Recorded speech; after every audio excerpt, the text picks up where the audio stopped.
Hi guys, my name is Christina and welcome to my channel. And in today's video we're gonna be talking about motion blur and how to use it in your comic or actually drawing anywhere. Basically, motion blur and how to use it. In this video, I'm particularly going to be talking about very specific Photoshop filter. However, I'm pretty sure any software that has something to do with visuals, with graphics, has to have some tool that does motion blur. However, what I mean is particularly motion blur in Photoshop. And actually for the whole video, I'm going to be standing in this side of the screen and leave this side of the screen for screen recordings that I have and everything that I need, like specifically screen recordings that I did of me showing you an example. But basically the motion blur tool that I'm talking about this particular filter in Photoshop. Basically, if you go in your Photoshop and you go under filter and you find blur, and from the drop-down menu you will pick motion blur, you will have a pop-up window that will allow you to set up the strength of your motion blur and the direction of your motion blur. That's a very simple tool and I think it can be very powerful, and I think you can use a lot of things to enhance your works. So, and in this video I'm gonna show you an example of my work and how I'm applying motion blur to it, and basically gonna walk through the process and my thinking about it. Now, you might be thinking, oh, that sounds very easy. That should be pretty short, a simple video, like about 2 minutes or so.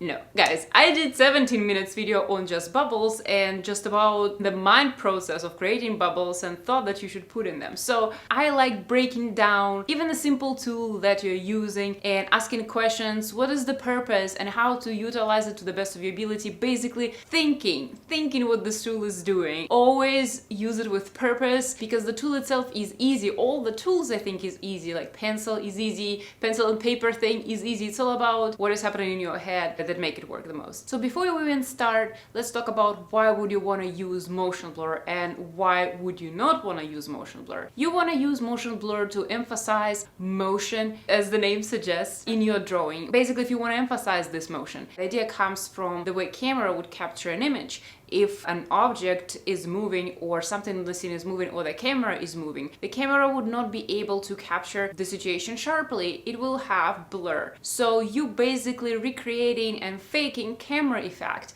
to create this feeling of motion, something that is moving so fast that even the camera through which you're looking at the comic couldn't capture it. So basically, in a nutshell, this is what it is. That's a pretty cool tool to use. It can actually make your action interesting. It can make your images more believable. For example, if you have some elements that are flying. For example, I did a cover for chapter 6 of my comic, and as you can see, it's basically this guy standing and he has pigeons flying all over him. So here motion blur is a very cool effect that can just bring realism to the moment and say, because usually if you would actually take a picture of a person and you have like pigeons or like other birds flying around them, they're gonna be motion blurred like a lot. That's just as some realism and some cool effect that basically saying that how you could possibly see it in real life, like add some element of realness. But there is moments why you don't want to use motion blur because motion blur also have some side effects.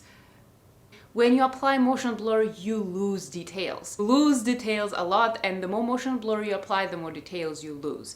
And also, when you create motion blur, you create the feeling of not stability, so you shouldn't be applying motion blur all over the situation because motion blur alone doesn't show you how the action progresses. It just shows you the vector through which the action or the movement is going. It doesn't say more about this action unless you use it smartly. So when you apply it, you should understand that you are sacrificing all this juicy detail that you did.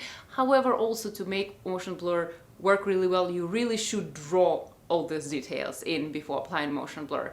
You shouldn't be just trying to draw something very vague and then apply motion blur. It won't work. Your eye will still be able to see that this area is missing details and motion blur. So you actually have to draw it and then sadly smile as it all goes away as you apply motion blur. With this said, I just gonna again like move a little bit and show you how I personally would go and apply motion blur to the page that is very actiony and what is my thought process while applying every single step and layer of motion blur. And actually, I'm gonna grab my phone. I have screen recording, but I want to have a picture in front of my eye so I can know what I'm talking about because I cannot tell it by memory. Not exactly. I also get a message.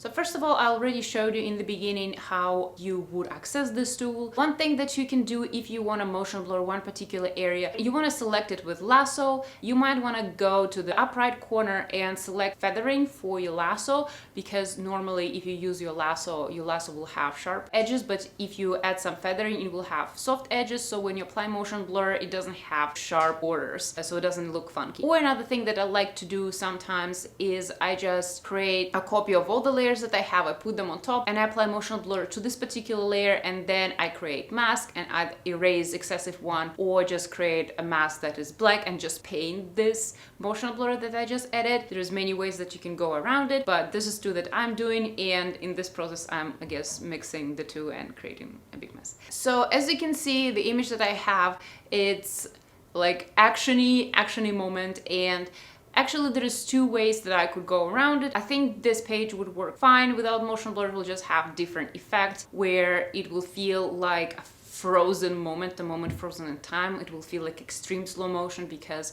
both the action and the composition, which is, as you see, imbalanced and angulated and also non-symmetrical, it will suggest action and highly fast movement. However, since it's a very big picture, it's a very big panel, it will feel like this action kind of frozen, more like slow motion, because it takes the whole page and we can look at all in detail, so it feels slower. However, personally, for this particular scene and for this particular page, I wanted to use motion blur to create the feeling of stress, feeling of uncomfortability, feeling of speed, feeling of urgency, even though I wanted to create this epic moment with one frame. It's basically almost one, it's 2 frames per page, but this one frame takes most of the page. I wanted to create this epic feeling and kind of emphasize this particular frame and say, hey, this is where important thing happened just now.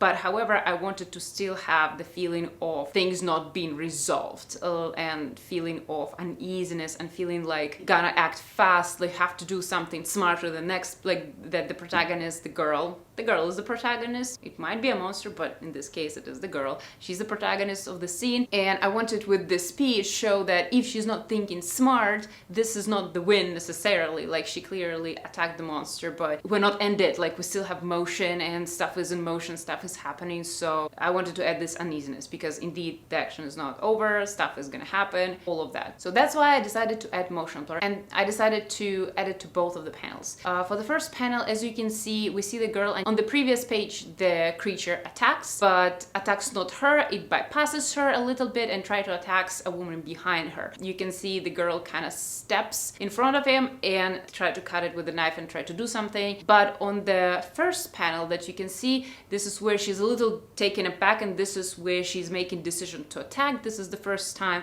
she actually has to do basically violence, and something that is pretty disturbing for her at this point. She'll get used to it. So this is pretty disturbing for her. I wanted to show the moment where she makes this decision and she realized she gotta do it. Basically, she making her choice now, and there's no way going back. The motion that I wanted to depict in this particular panel, I wanted to be of her a little pulling back. So she obviously has a lot of stress around her in this moment, and she's pulling back a little bit, and it's like I wanted to create this motion like, where is she going, a little bit back, or like she decided to go forward. So I wanted to, and also obviously in here it adds stress, so I decided that I'm gonna create motion blur and I'm gonna align it and make it parallel with the dynamic of her hair, which basically makes sense. It's a very safe way to go if you're working around hair is basically moving all the time, so normally where the hair goes, this is where the vector of movement is, so that's very safe bet, and it works well compositionally. So basically in this particular one, I didn't want to blur the whole hair, the whole side of her. I still want us to see details of her face, I still want us to see some details of her hair, and I wanted to create unevenness in the motion. So I wanted it to feel not just, you know, this way, I wanted to feel a little bit of a jitter. So it's like the motion is back, forward, back, forward. I basically created one layer of this motion blur where it's parallel to her hair. However, then I created a mask and I actually erased a lot of it, and I added it to some pieces of her hair, some pieces of her clothing, and it basically creates the feeling of jitter. And for the hair,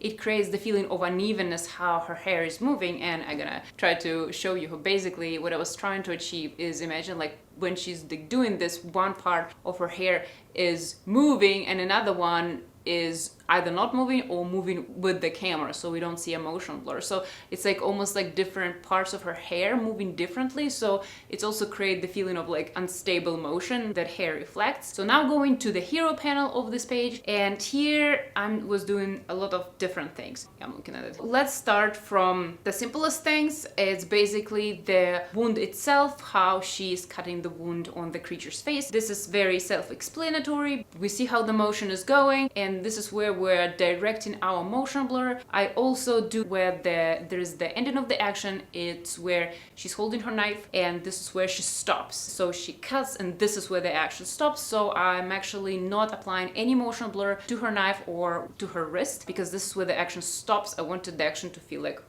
so that's why there's no motion blur on the end of her hand. And also I added motion blur to the face of the creature to emphasize the force with which she's doing it, and using motion blur to depict basically the direction and vector of force, and showing how force is applied to his face basically as she cuts him. It feels like it's moving with the knife, so we feel the power of her strike. Another motion blur that I did is basically with the hair, and here I did it parallel to the blood drops that are flying in the air, and I did it because of different reasons. First of all, it's just compositionally would be nicer, I think, to just bring all attention in this corner of the movement with that is parallel to her hand. But also I wanted to create the more extreme feeling of her motion. So basically as she's moving her hand one way, she's pulling her head different way, so the motion is more extreme. Then there's a motion blur on her leg. I will be talking about two of her legs and how I chose to go about motion blurring them. So you see her right leg is actually the leg where the action stops, and I'm using again the same effect. You can see her leg is a little blurred just before it hits the ground, but the ground just right underneath it is perfectly fine and perfectly sharp. So I want to create the movement of like this leg stops the movement and then her hand stops the movement.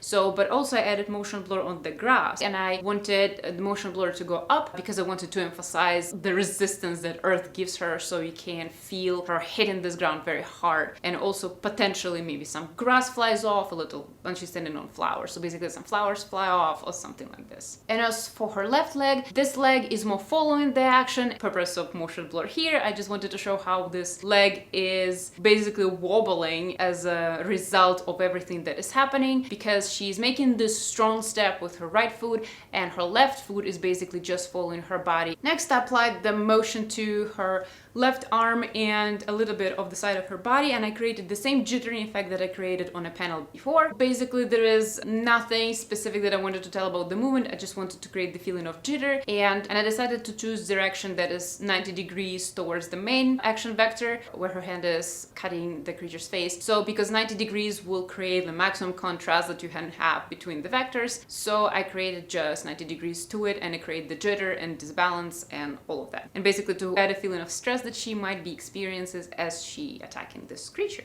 Another motion blur that I'm using the one on the creature, but on the creature itself it's pretty easy. I'm just using the one that is just parallel to the ground, just emphasizing the force with which creature is moving forward. I didn't want to create the same work on the creature as I would on the girl, because it's also balanced, that I'm putting so much attention on how differently the girl's body is moving. If I did the same on the monster, it wouldn't be less streamlined and it will feel more messy, and the girl's movement will not be as emphasized as they are now. And one last motion blur that I added, as I actually added to the ground, and as you can see it's also parallel to the horizon, and I added it to the most foreground of the like flower field. And what I was trying to do with this motion blur is basically to create the feeling of camera moving. I wanted to create this feeling of this scene having a cameraman, and cameraman flying around the scene or riding around the scene or running around the scene with his camera. That creates the more dynamic feeling.